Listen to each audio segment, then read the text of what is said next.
The most outstanding contribution out of my research on Mahabharata is the identification of Saguni as a Jew. The factors that led me to the conclusion are the following. 1. The palace built by Saguni to kill the Pandavas wasn't like palace. It was made of amber. It was an amber palace. 2. Lac was extracted in India about 3000 years ago only. Hence, it wasn't there when Mahabharata happened. 3. There are evidences to prove that Mahabharata happened 5000 years ago. 4. There is evidence to prove that Tamils did amber trade with the Slovaks 5000 years ago. 5. Jews were always middlemen in trade and they did trading in amber, gold, diamond, iron and Indian spices, etc. Hence, Jews came to ancient Tamil land for trade. 6. Saguni was a trouble creator and he is responsible for Mahabharata war. And Jews are responsible for wars all over the world. Hence, Saguni shall be a Jew. 7. Saguni used gambling as a tool to trigger Mahabharata war, and Jews are known gamblers. 8. Saguni always wore black, and Jews wear black always. Jews secretly worship Kali. Kali is the goddess of war and destruction. 9. Jews use women as a tool to achieve business and political gains. Saguni brought and married a Khazarian Jewish white woman to Dhritarashtra to achieve business gains, especially the iron trade of the Kauravas of Cheranadu 5000 years ago. These were the factors that led me to reason that Saguni was a Jew. In this video, I am providing further proof that Saguni was indeed a Jew. Before that, I shall clarify a few points. Lac was produced about 3000 years ago only. To prove that lac wasn't invented during Mahabharata, I am establishing that Mahabharata indeed happened 5000 years ago as in the following. The Mayan calendar was created 5125 years ago, which ended on 2012. It was also described as the fifth sun and a dark yuga by the Mayans. Krishna is said to have declared Kali Yugam 5100 years ago. There was intimate connection between ancient Mayans and Tamils. The time of origin of Mayan calendar and the time of declaration of Kali Yugam are the same, which is about 5100 years ago. After 2012, Satya Yugam has dawned as originally proposed by Krishna. Mayans also call this new era as Golden Era and call it as sixth sun.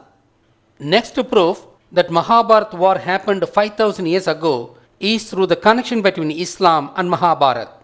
I had already established that Hagar was the descendant of royal Kauravas from Cheranadu who left Cheranadu as refugees after losing the Mahabharata war. She was the second wife of Abraham and Abraham lived about 4000 years ago. Hence, it proves that Mahabharata happened 5000 years ago. As yet another proof, Aryabhatta had published Aryabhattayam in the year 500 AD. He had stated that he was publishing Aryabhattayam in the 3600th year of Kali Yuga. Thus, according to Aryabhattaya, Kali Yugam started 3100 BC. Hence, it is established beyond doubt that Kali Yugam started 5000 years ago. Having established that Mahabharata happened 5000 years ago, all the above mentioned points stand verified. I would now offer further proof that Saguni was a Jew. One of the new evidences that I am providing is through the ancient Tamil words which originated out of Jews. There are three words which are related to Mahabharata. They are 1. Sud, 2. Yuddham, 3. Yukti. 1. Sudu means unfair act. Sudata means gambling. The root cause of Mahabharata war was gambling. Saguni invited Pandyas for gambling. Saguni was known to be a Jew to the people concerned. Jew was called in Tamil as Yuda. Yudu, Sudu, Sudu. We know that Saguni conducted unfair dice game and defeated Pandyas by cheating. This unfair act is called Sudu, and when the same is played with betting, it is called Sudatam. Hence, betting, an alien method, was brought to Tamil land through Saguni the Jew. 2. After defeating Pandavas in Sudatam, Saguni made them to wander the forest for 12 years. Even after 12 years of wandering the forest and 1 year Anyadavasam, Saguni was unwilling to concede to the agreed terms. That resulted in war, the Mahabharata war. Hence, the war was due to Saguni, the Jew, called Yuda in Tamil. Yuda, Yudam, Yuddam. The Tamil word Yuddam resulted from Yuda, the ancient form of the word Judah, referring to the Jews. The Jews are alleged to be the warmongers, and all the world wars are due to the Jews, and the Middle East unrest is due to the Jews. It is extremely surprising that even Mahabharata war, which happened 5000 years ago, originated out of Saguni, the Jew. 3. The Jews are known for their cunning deeds. All the deeds of secret societies are indeed cunning deeds. Yuda, Yukta, Yukti. Yukti means cunning strategy. This word came into being due to Saguni, the Jew. Thus, Sudu meaning unfair act, Yuddham meaning war, and Yukti meaning cunning strategy were the words evolved 5000 years ago during Mahabharata war due to Saguni, who was a Jew. These 3 Tamil words prove that Saguni was indeed a Jew, and it was well known to the people at that time. Kindly remember that the word Yuddham meaning war originated out of Jews. It is well known that Jews make up all the secret societies of the world, the instigators of the wars. The first secret society of the world, called Mason, was created by Moses. In fact, Moses is the title name originating from the fact that it was he who created the first ever secret society. Mason, Mosen, Moses. The fact that he created the first ever secret society called Mason is retained for the posterity by the horns of Moses, which represent the horns of Baphomet, the original logo of Masonry, which was designed out of goat. It is these horns of Moses that the most powerful people of the world are displaying on important occasions. These powerful people are either Illuminati themselves or the agents of Illuminati.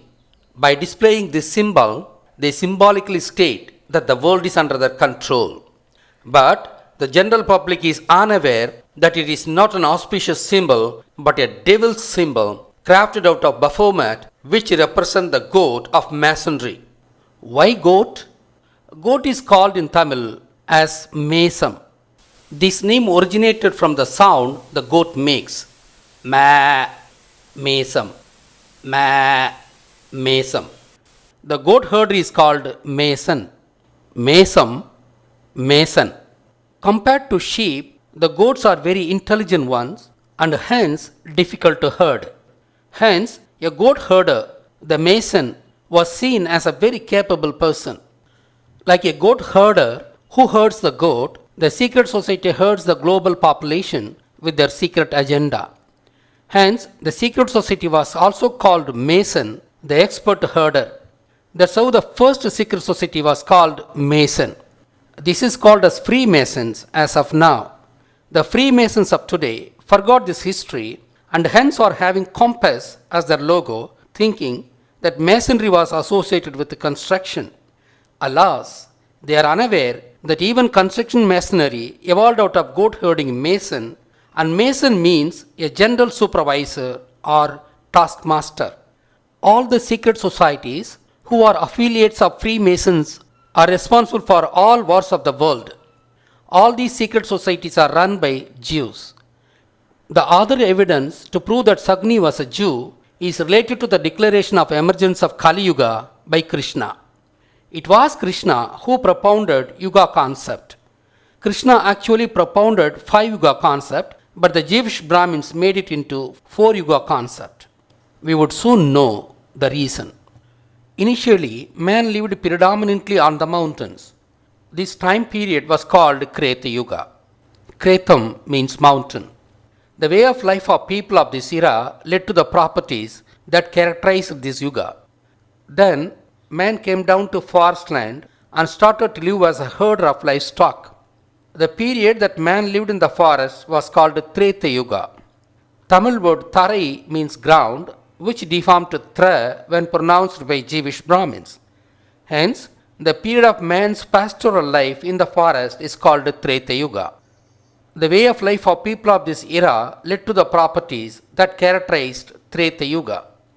The man then learns agriculture and starts his next era as farmer. He starts agriculture in the fertile delta region of the rivers by destroying the forest by burning it. The Kauravas of the mountain of Tamil Land object to the burning of the forest. Saguni, the Jew who came to Tamil Land for trade, lived with the Kauravas of the Cheranadu. He contrived many plans to subdue the prosperous agriculturist Pandyas whom he envied. The end result was the war with huge damage to humankind. Pandyas, with the help of the intellectual called Krishna, won the war and agriculture flourished thereafter. The Pandyas, who performed agriculture in the delta region, were also engaged in fishing as the sea was adjacent to the delta region. Thus, Pandyas controlled two vast regions, one of which is agricultural land and the other was the sea land. Pandyas had migrated from Lanka and they were already controlling these two vast regions in Lanka too. Hence, controlling two vast regions, this era was called Dwapara Yuga. Dwa means two and Para means vast. It is in this era that Mahabharata war happened. After the Mahabharata war, Krishna lived for about 35 years. He declared that Kali Yuga would start on the day he dies. This is the central point of our discussion. Why should Kali Yuga start on the day of his death? Why should it be called Kali Yuga? Did he ever say when Kali Yuga would end? What would be the name of the Yuga that comes after Kali Yuga? We would soon find answers for these questions. All the previous Yugas were characterized by lands people lived in, as it should be. Kreta Yuga refers to the mountain. Treta Yuga refers to the forest land. Dwapara Yuga refers to both agricultural land and sea land. Thus, the three Yugas covered four types of lands. On the other hand, the fourth Yuga is called after Kali, the goddess of war. But as Kali is the goddess of desert land, obviously the fourth Yuga indirectly refers to the desert land. These five types of lands are documented as Kurinji, Mullai, Marudam, Neidal and Palai in Tamil literature. But Krishna lived in South India and there is no desert in South India. Hence, it should be surprising that he called the fourth Yuga after the desert land. But there is no surprise at all. Kali Yuga started in India due to people who came into India and those people came from desert region. Saguni, who originally belonged to the Kasar region, came to India through Persian Gulf and he crossed the Sumerian desert. Sagni was a person who came from the desert land and who introduced Sudu here and he brought Yuddham, the war, the Mahabharata war. Thus, Krishna should have declared Kali Yugam after the Jews as they brought destruction. Obviously, Krishna knew that Jews are related to Kali. Before analyzing the connection between Jews and Kali, we shall find the reason why Krishna stated that Kali Yugam would start on the day of his death. The Yugas weren't demarcated by specific dates. For instance, Krishna didn't say when Krita Yuga ended and Treta Yuga started. He also did not state when Treta Yuga ended and Dwapara Yuga started. Obviously, no one shall indicate when those yugas changed, as the change was a gradual process. On the other hand, the same Krishna categorically stated when Dwapara Yuga ended and Kali Yuga started. He stated that Dwapara Yuga would end and Kali Yuga would start on the day of his demise. This is a surprising fact. Why should he state like this? Krishna knew very well that Mahabharata war happened due to Sagni, who was a Jew. Krishna also knew very well that Jews were traders and create problems in the societies wherever they go. We all know very well that Krishna moved to seaport called Dwarka after the war. That Dwarka was nothing but Kollam port. According to my surmise, he moved to Dwarka with the specific task of restricting Jewish movement into Tamil land.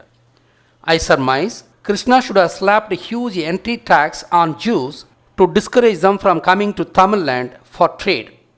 Krishna did this to preserve peace in Tamil land. But Krishna was skeptical of the status quo after his demise.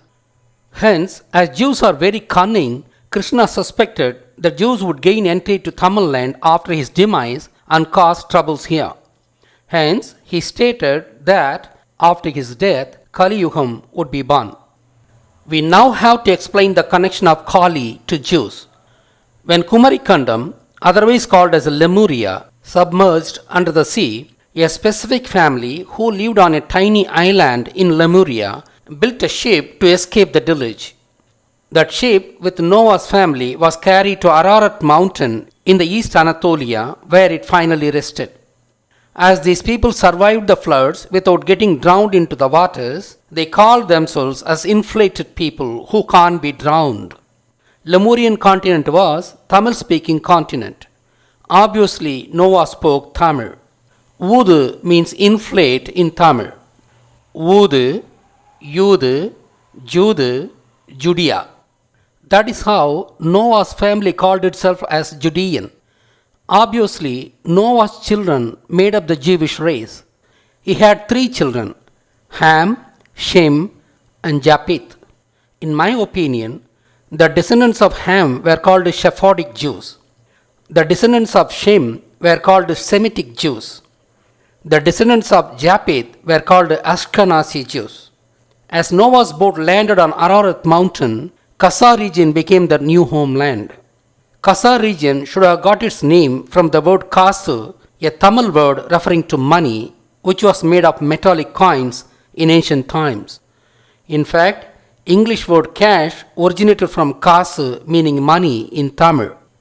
As Jews were traders from time immemorial and they were having lots of money called as kasu, and hence Jews should have been called kaser, meaning possessors of money. Hence, the region where Jews lived was called Kaser region, Kasa region. Noah somehow thought that his family alone survived the floods. Hence, he thought that he and his children were the chosen people of the God.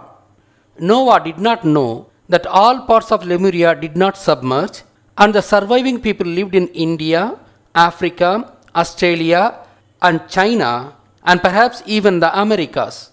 Hence, his descendants lived for millennia thinking that they are the chosen people of the God, and this faulty idea got entrenched in their mind and blood. We have so far explained how the word Judea originated, and how the Kasa region became the homeland of Jews, and how the Kasa region got its name. We now have to explain the connection between the Jews and Kali, the goddess of war. When Noah left Lemuria, there were only 2 gods. One was Shiva and the other was Kali. There was no idol worship in those times. But Noah carried the spiritual heritage of Lemuria with him when he left Lemuria. Shiva was also called Yakoba, meaning southern king. This became Jehovah or Jehovah, the Jewish god. As Shiva was related to sun and light as per ancient Tamil tradition, Jews called Jehovah as Elohim. As Shiva was having a stack of hair, he was called Sadayun in Tamil, and this became El Shaddai in Judaism. The ancient Jews perhaps knew that Shiva was a human god. They should have also known that Kali was a conceptual goddess. The ancient Jews remembered and emotionally worshipped Kali by wearing black dress.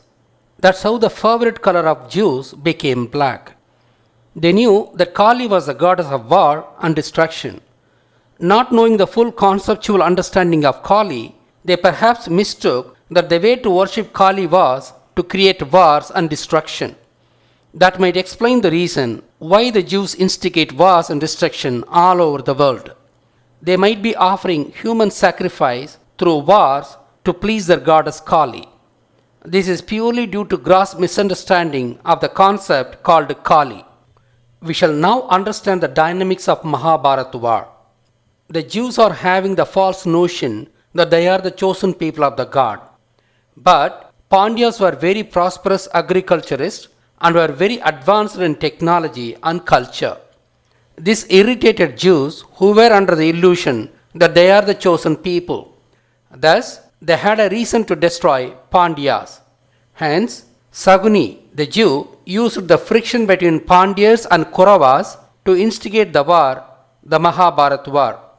By creating the war, Jews were also offering human sacrifice to their goddess Kali. Thus, we now understand the connection between Kali and Jews. Krishna also understood the connection. Obviously, he called the Yugam, which would be characterized by the Jewish hegemony, as Kali Yugam.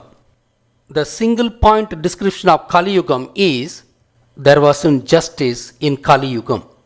Yes, there has never been real justice all over the world, including India. Why? All over the world, including India, judiciary is manned by the Jews. The Jews had the strong belief that they are the chosen people.